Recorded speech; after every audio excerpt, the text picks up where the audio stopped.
Hey everyone, welcome back to the deep dive. You know, AI is like the thing everyone's talking about these days, right? It really is. And today we're looking at how it's shaking up a very specific world, the world of stock images. Definitely a lot of questions swirling around that. Big time. Like, can Right. you Yeah. actually make money selling stock images in 2025? Especially, yeah. Especially with AI generating what feels like thousands of images every minute. We're going to find out. We're diving deep into some Medium articles all about this. It's like a good mix. Yeah, we've got stuff on free pick Adobe Stock and like the whole AI image generation scene. One of the things that really caught my eye was this one contributor who claims to be generating 65,000 AI images a month. 65,000. Yeah. That's wild. I mean, okay, hold on. Let's back up for a second. Sure. Before we get too deep into the AI stuff. Yeah. Let's talk about the more traditional stock image platforms. Right. Like FreePic and Adobe Stock. Those are the big names, right? Absolutely. Most people have probably heard of them. Yeah. So FreePic's got a huge user base, and they offer a mix of free and premium content. Okay. So it's a good platform to get started with, especially if you're new to the whole stock image thing. Yeah, if you're looking for exposure, FreePic's probably the way to go. Potentially. But then you've got Adobe Stock. Yeah, Adobe Stock is known for its high-quality standards, and they've got that integration with Adobe Creative Cloud. Which is a big deal for a lot of professionals. Definitely. If you're already using those tools. Yeah, and Adobe Stock tends to have higher earnings per download, too. Oh, that's interesting. So it's kind of a trade-off then. Yeah, I think so. Hmm. Wider reach with FreePic, potentially lower earnings, or higher earnings with Adobe Stock. Yeah, but maybe less exposure. It's a tough choice a lot of creators face. A good problem they have, I guess. That's one way to look at it. But you know what's making this whole decision even more interesting? What's that? AI.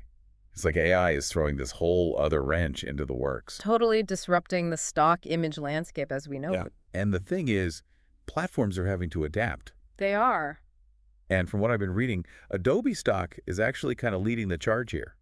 Interesting. How so? Well, they're the first major platform to actually embrace AI-generated images. Wow. That's a pretty big deal. It is. And remember that contributor I mentioned? The one with the 65,000 images a month? Yes, that's the one. Well, they're uploading all of those to Adobe Stock. So clearly they see potential there. Right. But here's the thing. Adobe Stock isn't just throwing the doors wide open to any old AI-generated image. They've got some pretty specific guidelines in place. Yeah. What are they? Well, first of all, they're really emphasizing that AI images need to be labeled Labeled how? as generative AI and illustration. Okay, so transparency is key. Big time. They want buyers to know exactly what they're getting. Makes sense. It's like the Wild West out there with all these AI tools popping up. Okay. So having these guidelines and standards just feels really important. Yeah, it's about building trust with buyers. Totally. Yeah. Especially when you're dealing with technology that can create images that look so real. And another thing Adobe Stock is really emphasizing is quality over quantity. Oh, interesting. Yeah, they don't want people just spamming the platform with endless variations of the same AI image. So you can't just let the AI do all the work and call it a day. Definitely not. You still need that human touch. Absolutely. You need that creative spark to make something truly unique. I'll be honest. Before we started looking at these articles, I was a little bit skeptical about the whole AI image thing. I get it. I was kind of like, oh, great. Now robots are coming for our creative jobs too. It's a natural reaction. But after reading this stuff, I'm starting to see it less as a threat and more as like a tool. A collaborator. Yeah, exactly. So instead of AI replacing human artists, it can actually help them. Free them up to focus on the bigger picture stuff. Like the conceptual side of things. Exactly. Okay, so let's say we're over our AI anxieties. Okay. We're ready to jump into this stock image world. Let's do it. But the big question is, can you actually make a living doing this? Especially with AI changing everything. Right. Well, according to our sources, it's not about getting rich quick. Okay. It's about building a portfolio of high-quality images that can generate passive income over time. Passive income. I like the sound of that. And one contributor actually shared an anecdote about how they gave up on stock images after hitting $1,000 a month. Really? Why would they give up after making that much? I know, right?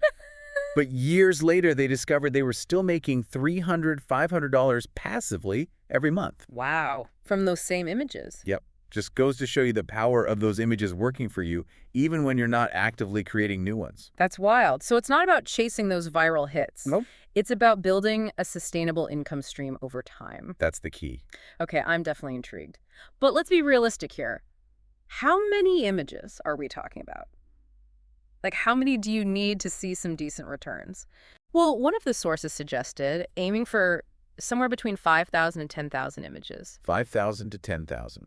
Yeah, it sounds like a lot, It does. but it's like an investment. Right. Each image you create is a potential asset that can generate income for years to come. Okay, so it's not just about pumping out as many images as possible. Right. It's about being strategic. Exactly. You got to understand what kind of images are in demand, what styles are trending, what are buyers actually looking for. That's almost like playing the stock market. It is. You've got to research, analyze, and invest wisely. So instead of thinking, oh, I need to create 10,000 images, it's more like, I need to build this strategic collection. Yes, a collection of assets that will generate consistent returns. Yeah, like that way of thinking about it. Yeah. So AI can actually help with this. Oh, absolutely. It can help you research trends, analyze data, Right. even generate variations of your images to target different markets. Okay.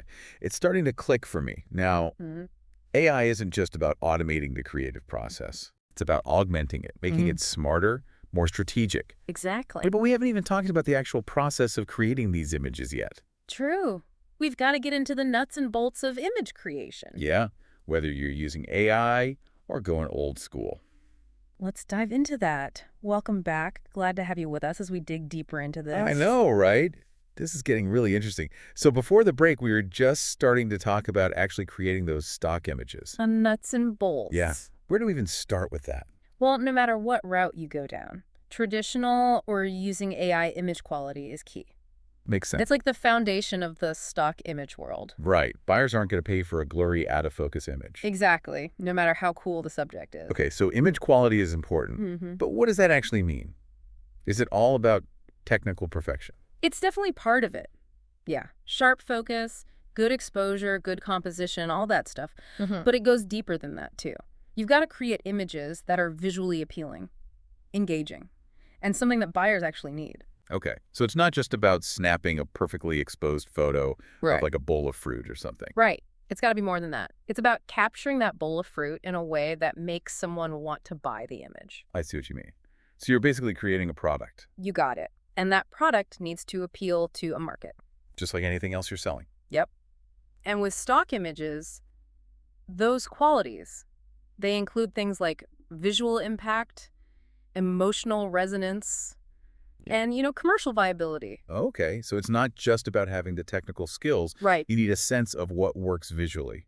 And that's where understanding market demand comes in. You can't just create images based on what you like. You have to understand what buyers are looking for. Yeah, one of the articles mentioned that, how a lot of new creators just make images they like. Yeah. And then they're surprised when those images don't sell. Happens all the time. People get caught up in their own creative bubble. So how do you avoid that? How do you know what buyers want? Well, browsing stock image websites is a good place to start. Free pick Adobe Stock, see what's featured, what's getting downloaded, what are those images like, what styles are trending. It's kind of like doing competitive research. Yeah, exactly. You're looking at what's already working. And trying to figure out why. Yep.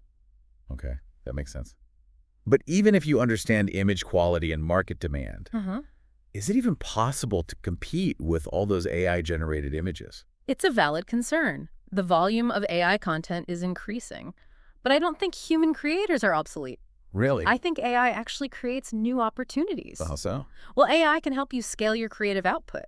Like, you can use AI to generate variations of your images, experiment with different styles and compositions. Interesting. You could even create entirely new concepts based on your existing work. So you're saying instead of seeing AI as competition, you can see it as a collaborator. Exactly. It's all about using the strengths of both human and artificial intelligence. You bring the creativity. The artistic vision, understanding the market. And AI helps you execute those ideas. On a larger scale. I like that. It's not human versus machine. No. It's human plus machine. Like AI is amplifying your creative powers. Yeah. Not replacing them. Exactly.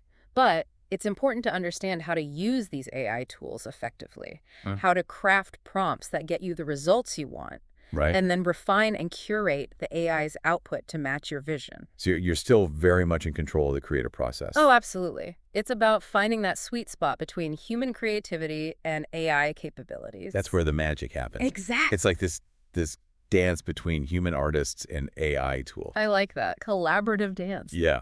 But we've been talking big picture stuff. I'm curious about the actual nitty-gritty of creating these images. Yeah. Any practical tips? Well, one tip that applies across the board is to focus on strong composition. That's the foundation of any good image.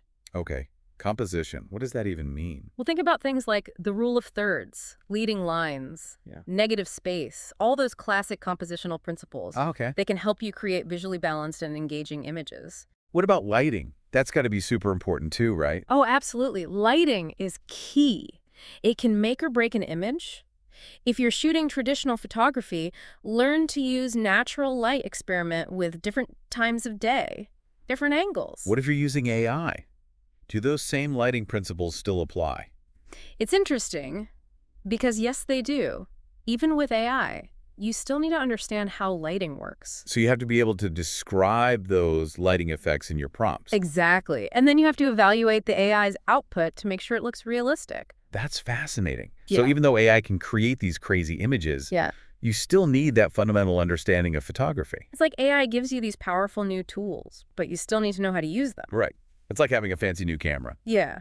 But if you don't know the basics of photography, you're not going to get the best results. Another tip. Pay attention to the details. Details like what?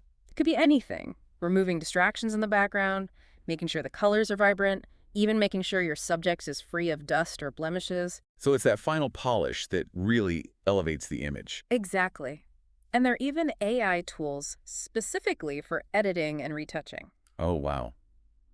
So AI can help with that too. Oh, yeah. Big time. It can save you a ton of time. So you could focus on the creative side of things. You know, we've been talking a lot about the technical and creative stuff. We have. But there's another big piece of this whole stock image puzzle. There is. The business side. Can't forget about that. Definitely not. Creating amazing images is one thing. But if you actually want to make money from them, You got to treat it like a business. welcome back to the deep dive. We've talked about creating those amazing stock images, but now it's time to get down to business. Yeah, because you can have the most stunning images in the world. But if you don't know how to market them, They're not going to earn you a dime. exactly. So let's put on our entrepreneur hats and figure this out. Sounds good to me. Where do we even start? Well, one of the most crucial things to understand is the power of keywords. Keywords. Those are like the tags you see on websites and stuff, right? Yep. They help people find what they're looking for. Okay.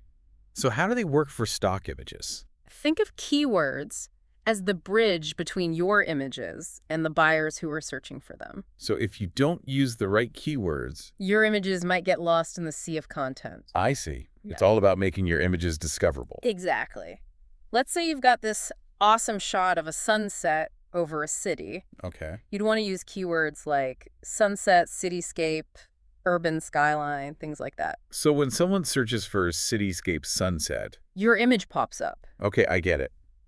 But how do you know which keywords to use? Well, there are tools out there that can help you research keywords, Uh-huh. but honestly, a lot of it just comes down to common sense. Common sense. Yeah, put yourself in the buyer's shoes. What would they search for? Exactly. Yeah. And don't be afraid to get specific. The more targeted your keywords, the better. So if I'm doing like vintage cameras, You wouldn't just use camera. You Yeah. use vintage camera, film camera, analog photography. be super specific. Yep.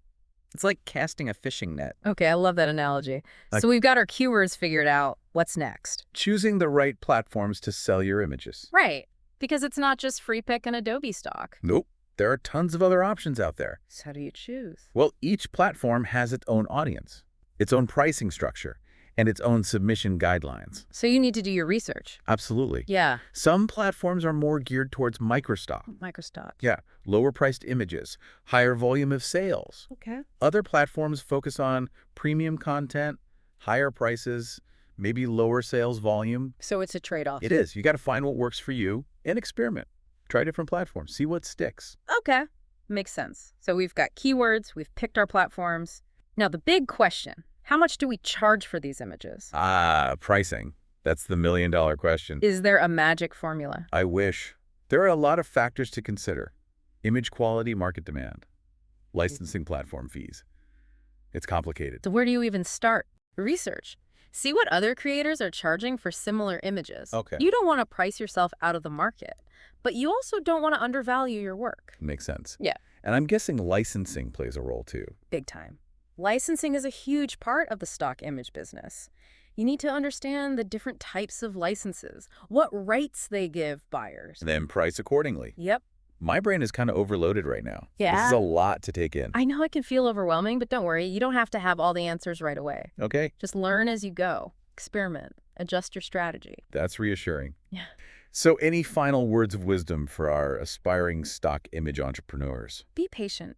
Be persistent. Building a successful business takes time and effort. It's not a get-rich-quick scheme. Yeah, it's like any other business. Exactly. But the rewards can be amazing. Imagine waking up to find your images have been downloaded while you were sleeping. Passive income at its finest. That's what we're talking about. Well, I gotta say, this has been an eye-opening deep dive. Thanks for taking us through this world. It's a lot more complex than I ever imagined. It is, but it's exciting too. It's a constantly evolving world. And hopefully we've inspired some of you out there to give it a try. Definitely. Whether you're a photographer, a digital artist, or an AI enthusiast, don't be afraid to explore this market. It's full of creative and potentially lucrative possibilities. It is. And remember, knowledge is power. Keep learning, keep experimenting, and keep pushing those creative boundaries. Couldn't have said it better myself. Thanks for joining us on the Dub Dive. Be sure to subscribe to this channel for more deep dives into the world of creativity and technology. And don't forget to check out the link in the description for a helpful resource that will give you even more insights into this fascinating world.